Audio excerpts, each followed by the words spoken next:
യൂണിയൻ്റെ general secretary ഷാറുദ്ദീൻ സാറെ, സദാശിവമാരെ, parcel coordinator, performance ചാർജിൻ്റെ വിഭാഗത്തിലെത്തിച്ച പുറനാടിയാരിമാരെ, മറ്റ് വൈദികരെ, മേജർ സുപ്പീരിയേഴ്സ്, പ്രൊവിൻഷ്യൽസ്, മറ്റ് പ്രിയപ്പെട്ട സഹോദരങ്ങൾ, നമ്മുടെ രൂപതയിലെ ഔപചാരികമായിട്ടുള്ള ഏറ്റവും വലിയ സംഘടനകളിൽ ഒന്നാണ് പാസ്റ്ററൽ കൗൺസില്. രൂപതയിലെ തന്നെ സ്റ്റീൽ ബോഡി പോലെയുള്ള രൂപതയിലെ എല്ലാ കാര്യങ്ങളെയും ആലോചനാ സമിതിയായിട്ടൂടെ പ്രവർത്തിക്കുന്ന ഏറ്റവും വലിയ ഈ കൂടിവരവ് കേരളത്തെ സംബന്ധിച്ച് ഏറ്റവും പ്രസക്തമായ ഒരു സമയത്താണ്. നമ്മുടെ ഈ പാസ്റ്ററൽ കൗൺസില് വിളിച്ചതിൻ്റെ പ്രധാനപ്പെട്ട ലക്ഷ്യം വിളിച്ചിട്ടുള്ള വരുന്ന വർഷത്തെ ഒക്ടോബർ 11 മുതൽ നവംബർ 24 വരെ വിശ്വാസ വർഷമായിട്ട് പ്രഖ്യാപിച്ചിരിക്കുകയാണ്. അതേക്കുറിച്ചുള്ള കാര്യങ്ങൾ ചിന്തിക്കുന്നതിന്, കേൾക്കുന്നതിന്, അനുസൃതമായിട്ട് തീരുമാനങ്ങൾ എടുക്കുന്നതിന് വേണ്ടിയാണ്. പരിശുദ്ധപിതാവ് വിശ്വാസ വർഷമായിട്ട് ഈ വരുന്ന ഒരു വർഷക്കാലഘട്ടത്തിൽ പ്രഖ്യാപിച്ചത് 2-3 പ്രധാനപ്പെട്ട ചരിത്ര സംഭവങ്ങളുടെ പശ്ചാത്തലത്തിലാണ്. അതിലൊന്ന് ലോകം കണ്ട, ക്രൈസ്തവ ലോകം കണ്ട ഏറ്റവും വലിയ പാസ്റ്ററൽ കൗൺസിൽ എന്ന് വിശേഷിപ്പിക്കുന്ന രണ്ടാം വത്തിക്കാൻ സിനോദോസിൻ്റെ 50ാം വാർഷികമാണ്. ഒക്ടോബർ 11 ആ കൗൺസിൽ ആരംഭിച്ചത്. ഈ ഒക്ടോബർ 11 അതിൻ്റെ 50ാം വർഷത്തിലേക്ക് കയറുകയാണ്. അതുകൊണ്ട് അതിൻ്റെ ജൂബിലി ആഘോഷവുമായിട്ട് ബന്ധപ്പെടുത്തിയാണ് ഈ പ്രഖ്യാപനം നടത്തിയിരിക്കുന്നത്. രണ്ടാമത്തെ കാരണം സാർവത്രിക സഭയുടെ മതബോധന ഗ്രന്ഥം പ്രസിദ്ധം ചെയ്യുന്നതിൻ്റെ 20ാം വാർഷികം കൂടിയാണ്. അതുപോലെ തന്നെ റോമിലെ ഈ ഒക്ടോബർ മാസത്തിൽ ഇവാഞ്ചലൈസേഷൻ്റെ സിനഡ് നടക്കുകയാണ്. ആ സിനഡിൻ്റെ ആരംഭത്തിലാണ് പരിശുദ്ധ പിതാവ് വിശ്വാസ വർഷം പ്രഖ്യാപിക്കുന്നതും. ഇങ്ങനെയുള്ള 2-3 വലിയ ചരിത്ര സംഭവങ്ങളെ കൂട്ടിച്ചേർത്തുകൊണ്ടാണ് ഈ വിശ്വാസ വർഷം പ്രഖ്യാപിച്ചിരിക്കുന്നത്. അതിന് പരിശുദ്ധ പിതാവ് ഒരു ശ്ലൈഹിക ലേഖനം തയ്യാറാക്കി എല്ലാവർക്കും കൊടുത്തിട്ടുണ്ട്. ആ ലേഖനത്തെക്കുറിച്ച് നമ്മുടെ പ്രധാനപ്പെട്ട പാസ്റ്ററൽ കോർഡിനേറ്റർ അച്ഛന് നമ്മളോട് സംസാരിക്കും. ഇതിൻ്റെ ഔപചാരികമായ കർമ്മങ്ങൾ കഴിഞ്ഞ് ഉടനെ തന്നെ. ടെക്സ്റ്റിൻ്റെ പേര് പോർത്ത ഫിദെയി, വിശ്വാസത്തിൻ്റെ വാതിൽ, പടിവാതിൽ എന്നാണ്. അത് നടപടി പുസ്തകം 14-ാം അധ്യായം 26-ാമത്തെ തിരുവചനത്തിൽ നിന്ന് എടുത്തിട്ടുള്ളതാണ്. സഭ മുഴുവനും ഒരുമിച്ച് കൂടിയപ്പോൾ ദൈവം ഞങ്ങളോട് കൂടെ ചെയ്തതും പുറജാതികൾക്ക് വിശ്വാസത്തിൻ്റെ വാതിൽ തുറന്ന് കൊടുത്തതും എല്ലാം അവർ വിവരിച്ചു. അവിടെയാണ് പോർത്ത ഫിദെയി എന്ന എക്സ്പ്രഷൻ ഉള്ളത്. പരിശുദ്ധ പിതാവ് ആ തിരുവചനമാണ് എടുത്തിരിക്കുന്നത്. അങ്ങനെ വിശ്വാസത്തിൻ്റെ വാതിലിൽ എങ്ങനെയാണ് നമ്മൾ എല്ലാവരും വീണ്ടും എത്തേണ്ടത് എന്ന് നമ്മളെ ഒരിക്കൽ കൂടെ പഠിപ്പിക്കാൻ വേണ്ടിയാണത്. നമ്മളുടെ ഈ പഠനം പൂർണ്ണമായ രീതിയിൽ വേദപുസ്തകവുമായിട്ട് ബന്ധപ്പെട്ട് കിടക്കുന്ന ഒരു കാര്യമാണ്. ഈശോയുടെ പരസ്യ ജീവിതകാലത്ത് രോഗികൾക്ക് സൗഖ്യം നൽകിയപ്പോൾ, അത്ഭുതങ്ങൾ പ്രവർത്തിച്ചപ്പോൾ, വചനം പ്രഘോഷിച്ചപ്പോഴെല്ലാം ഈശോ ആവർത്തിച്ച് പറഞ്ഞത്, നിന്റെ വിശ്വാസം നിന്നെ രക്ഷിച്ചു, വിശ്വസിച്ചവൾ ഭാഗ്യവതി. ഇങ്ങനെയുള്ള ആ ഒരു വലിയ പശ്ചാത്തലത്തിലാണ് സുവിശേഷം തന്നെ രചിക്കപ്പെട്ടിരിക്കുന്നത്.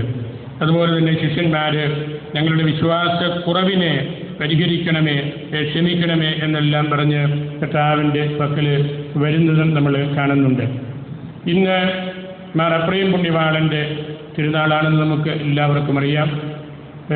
സുറിയാനി സഭ ഏറ്റവും കൂടുതലായിട്ട് ആദരിക്കുന്ന, ബഹുമാനിക്കുന്ന വ്യക്തിയാണ് മാർ അപ്രയം. അപ്രയമിൻ്റെ പ്രത്യേകത സുറിയാനി ഭാഷയിലുള്ള അവഗാഹവും സുറിയാനി ദൈവശാസ്ത്രത്തിൻ്റെ ഉറവിട പിതാവ് എന്നുള്ള ആ കീർത്തിയുമാണ്. നമുക്കൊക്കെ അറിയാം, നമ്മളുടെ ഭാരതത്തിൽ സീറോ മലബാർ സഭ, മലങ്കര സഭ, യാക്കോബായ സഭ, ഓർത്തഡോക്സ് സഭ, തൃശ്ശൂരുള്ള കൽതായ സുറായി സഭ, തൊഴിയൂര് സുറിയാനി സഭ, മാർത്തോമ സഭ, ഇങ്ങനെയുള്ള ഈ സഭകളെല്ലാം സുറിയാനി ഭാഷയോടും സുറിയാനി പാരമ്പര്യത്തോടും ബന്ധപ്പെട്ടതാണ്. അതുകൊണ്ട് മാർ എഫ്രൈമിൻ്റെ തിരുനാൾ ദിനമായ ഇന്ന് ഭാരതത്തിലെ ഈ സഭകളെക്കുറിച്ചെല്ലാം പ്രത്യേകമായിട്ട് ഓർക്കുന്നതിനുള്ള അവസരമാണ്. അതുപോലെ എഫ്രൈം പുണ്യവാളൻ ഞാൻ വിചാരിക്കുന്നു ഈ സിനഡ് നടക്കാൻ പോകുന്ന അവസരത്തിൽ റോമിലെ synod new evangelisation, new methods of evangelisation, അതിനെക്കുറിച്ച് സംസാരിക്കുമ്പോൾ എഫ്രൈമിൻ്റെ തീർച്ചയായിട്ടും ചിന്തകൾ അവിടെ ഉരുത്തിരിയേണ്ടതാണ്. എഫ്രൈം പദ്യ രൂപേണ പോയറ്റിക്കലായിട്ട് ദൈവശാസ്ത്രം എഴുതേണ്ടതിൻ്റെ ആവശ്യകത ലോകത്തെ പഠിപ്പിച്ചു. ലക്ഷക്കണക്കിന് ഈരടികൾ അദ്ദേഹം എഴുതിയിട്ടുണ്ട്. അതുപോലെ സിംബോളിക്കായിട്ട് ദൈവശാസ്ത്രം ആധ്യാത്മികത വികസിപ്പിക്കേണ്ടതിൻ്റെ ആവശ്യകത, അതേ തുടർന്ന് തന്നെ എക്കോളജിക്കലായിട്ടുള്ള ഇന്ന് ഒരുപാട് സംസാര വിഷയമാക്കിക്കൊണ്ടിരിക്കുന്ന ഒരു കാര്യമാണല്ലോ ഇക്കോളജിക്കൽ സ്പിരിച്വാലിറ്റി ആൻഡ് തിയോളജി. അങ്ങനെയുള്ള കാര്യങ്ങളൊക്കെ വരുമ്പോൾ മാർ എഫ്രൈമിൻ്റെ അല്ലെങ്കിൽ അദ്ദേഹം ഈ ഏഷ്യയ്ക്ക് നൽകിയ ദൈവശാസ്ത്ര വീക്ഷണത്തിൻ്റെ കാര്യങ്ങൾ നല്ല ഒരു കാറ്റഗറ്റിക്കൽ മെത്തഡോളജി ആയിട്ട് സാർവത്രിക സഭ കണ്ടെത്താനുള്ള എല്ലാ സാധ്യതയുമുണ്ട്. അദ്ദേഹത്തിൻ്റെ ചിന്തകൾ ഇന്ന് ദൈവശാസ്ത്രത്തിലും ഫിലോസഫിയിലും symbolic logic, symbolic philosophy, symbolic theology, അങ്ങനെയുള്ള കാര്യങ്ങളിലെല്ലാം പാശ്ചാത്യ ദൈവശാസ്ത്രജ്ഞന്മാരും എഫ്രൈമിൻ്റെ കാഴ്ചപ്പാടുകളും ചിന്തകളും എടുക്കുന്നുണ്ട്. അദ്ദേഹത്തിൻ്റെ അടിസ്ഥാനപരമായിട്ടുള്ളൊരു ചിന്ത വേദപുസ്തകവും പ്രപഞ്ചവും രണ്ട് അധ്യാപകരാണ്. ദൈവത്തെക്കുറിച്ച് പഠിപ്പിക്കുന്ന രണ്ട് അധ്യാപകരാണ് വേദപുസ്തകവും ഈ സൃഷ്ട പ്രപഞ്ചവും. അതുപോലെ തന്നെ ഈശോ പിറന്നത് അനേകം ഗർഭപാത്രങ്ങളിൽ നിന്നാണ് എന്ന് അദ്ദേഹം പ്രതീകാത്മകമായിട്ട് പറയാറുണ്ട്. മറിയത്തിൽ നിന്ന് ശാരീരികമായിട്ട് ഈശോ പിറന്നു. പക്ഷേ നമ്മൾ കണ്ണ് തുറന്ന് ഈ പ്രപഞ്ചത്തിലേക്ക് നോക്കിയാൽ പ്രപഞ്ച വസ്തുക്കളിലുമെല്ലാം നമ്മൾ പഠിച്ച് മനസ്സിലാക്കി അത്യന്തികമായ ചിന്തയോടുകൂടി നമ്മൾ നീങ്ങുമ്പോൾ ആ പ്രപഞ്ചത്തിലും മറഞ്ഞിരിക്കുന്നത് ഈശോയാണ്. അങ്ങനെ എഴുതപ്പെട്ട തിരുവചനങ്ങളും സൃഷ്ടിക്കപ്പെട്ട ഈ പ്രപഞ്ചവും ദൈവസന്നിധിയിൽ നമ്മൾ എത്തിച്ചേരേണ്ട രണ്ട് വലിയ മാർഗങ്ങളാണെന്നുള്ള അദ്ദേഹത്തിൻ്റെ പ്രബോധനവും ഇന്ന് സാർവത്രിക സഭയിൽ തന്നെ വലിയ സ്വാധീനം നേടിക്കൊണ്ടിരിക്കുന്ന കാര്യമാണ്. ഞാൻ അവസാനിപ്പിക്കുകയാണ്. എനിക്ക് തന്നിരുന്ന സമയവും തീർന്നു. 10-20 എൻ്റെ നാമവും വാക്ക് തീരേണ്ടതാണ്.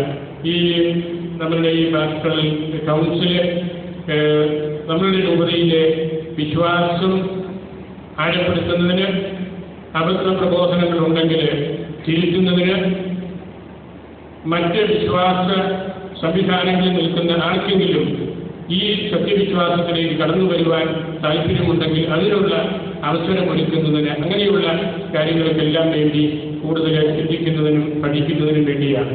അതുകൊണ്ടാണ് നമ്മൾ ഈ വരുന്ന ഒരു വർഷം മുഴുവനും വിശ്വാസപരമായ കാര്യങ്ങൾ കൂടുതൽ ഊന്നൽ കൊടുത്ത് ഇടവകാതലത്തിൽ നമ്മുടെ സ്ഥാപനങ്ങളിൽ ഗ്രാസ് റൂട്ട് ലെവലിലെല്ലാം സത്യസഭയുടെ വിശ്വാസം, ശുഭപ്രഭാത സഭയുടെ പാരമ്പര്യം അതെല്ലാം എങ്ങനെ കാത്തു സൂക്ഷിക്കപ്പെടുന്നു, എന്തൊക്കെ പോരായ്മകളുണ്ട് എന്നതിനെക്കുറിച്ച് വിപുലമായ രീതിയിൽ ചിന്തിക്കുന്നതിനും പഠിക്കുന്നതിനുമുള്ള അവസരമായിട്ട് എടുക്കണം.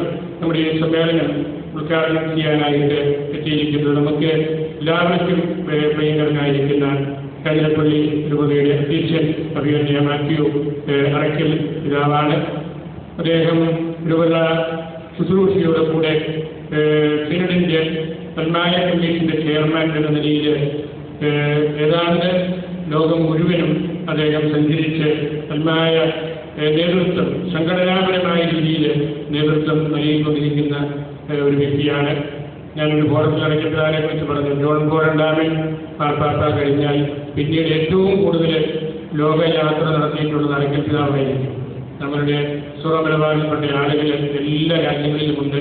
അവിടെയെല്ലാം അദ്ദേഹം യാത്ര ചെയ്ത് ആളുകളെ കണ്ട് തന്മായ ഫോറങ്ങൾ സംഘടിപ്പിച്ച് വാറ്റിക്കാൻ കൗൺസിലിൻ്റെ അപ്പോസ്റ്റലേറ്റിനെ കുറിച്ചുള്ള നല്ല ചിന്തകൾ കൊടുത്ത് വലിയൊരു മൂവ്മെന്റ് അദ്ദേഹം നമ്മളുടെ ഈ സമൂഹത്തിന് അല്ലെങ്കിൽ ഈ സമൂഹത്തിന്റെ പേരിൽ നമ്മുടെ അപ്പസ്തോലിക സഭയിൽ അദ്ദേഹം സൃഷ്ടിക്കപ്പെട്ട് കഴിഞ്ഞിട്ടുണ്ട്.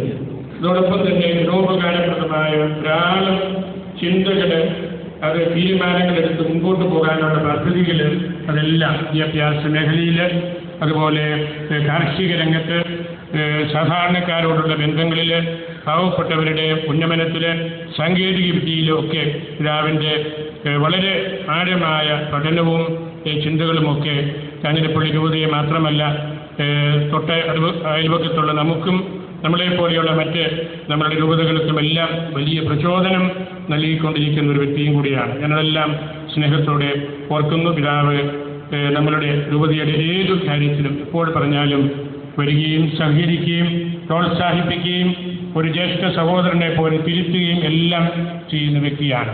അതെല്ലാം ഞാൻ സ്നേഹത്തോടെ ഓർത്തുകൊണ്ട് കൂടിയുടെ എല്ലാവരുടെയും പേരിൽ പ്രിയപ്പെട്ട പിതാവിനെ ഹാർദമായിട്ട് സ്വാഗതം ചെയ്യുന്നു. സമയപരിമിതി കൊണ്ട് ഞാൻ 1 മിനിറ്റ് കൊണ്ട് നിർത്തിയാണ്. നമ്മുടെ പാസ്റ്ററൽ കൗൺസിലിൻ്റെ ചെയർപേഴ്സൺ ഡോക്ടർ എ.ടി. രവിശ്യ സാറാണ്. അദ്ദേഹം വർഷങ്ങളായിട്ട് ഈ കൗൺസിലിൻ്റെ ചെയർപേഴ്സൺ എന്ന നിലയിലും രൂപത മധ്യവർജന സമിതിയുടെ പ്രസിഡന്റ് എന്ന നിലയിലും ആലോചനാ സമിതി അംഗം എന്ന നിലയിലുമൊക്കെ രൂപത ഭരണത്തിൽ വളരെ നിർണായകമായ ഒരു ഘടകമാണ്. അദ്ദേഹത്തിൻ്റെ ചിന്തകളും അദ്ദേഹത്തിൻ്റെ വ്യക്തിത്വത്തിൻ്റെ ഇൻറ്റഗ്രിറ്റിയും എല്ലാം നമുക്ക് ഇതുപോലുള്ള ഫോറങ്ങളിലും പൊതുവേദികളിലുമൊക്കെ രൂപതയ്ക്ക് വലിയൊരു അസറ്റായിട്ട് തന്നെ എനിക്ക് തോന്നിയിട്ടുണ്ട്. അതുപോലെ സെക്രട്ടറി ആയിട്ട് പ്രവർത്തിക്കുന്ന സാബു ഡി മാത്യു സാറ്, പിന്നെ നമ്മളെല്ലാവരുമാണ്. എല്ലാവരെയും ഏറ്റവും സ്നേഹത്തോടെ ഈ സമ്മേളനത്തിലേക്ക് ഞാൻ സ്വാഗതം ചെയ്യുന്നു. അതുപോലെ തന്നെ അറക്കൽ പിതാവിന് 11 മണിക്ക് മറ്റൊരു കർമ്മത്തിൽ പങ്കെടുക്കേണ്ടത് ഉള്ളതുകൊണ്ട് ഉടനെ തന്നെ പിതാവ് നമ്മളോടൊരു 15-20 മിനിറ്റ് സംസാരിക്കും. അതിനുശേഷം നമ്മളുടെ റിപ്പോർട്ട്, രവിശ്യ സാറിൻ്റെ ആമുഖവാക്കുകൾ, പിന്നെ മെഡിക്കൽ ക്ലാസ്, ആ ക്രമമാണ് നമ്മൾ ഫോളോ ചെയ്യുന്നത്. അപ്പോൾ പിതാവിനെ നമുക്ക് സന്ദേശം നൽകാനും ഈ മീറ്റിംഗ് ഉദ്ഘാടനം ചെയ്യാനുമായിട്ട് ഹൃദയപൂർവ്വം ക്ഷണിച്ചുകൊണ്ട്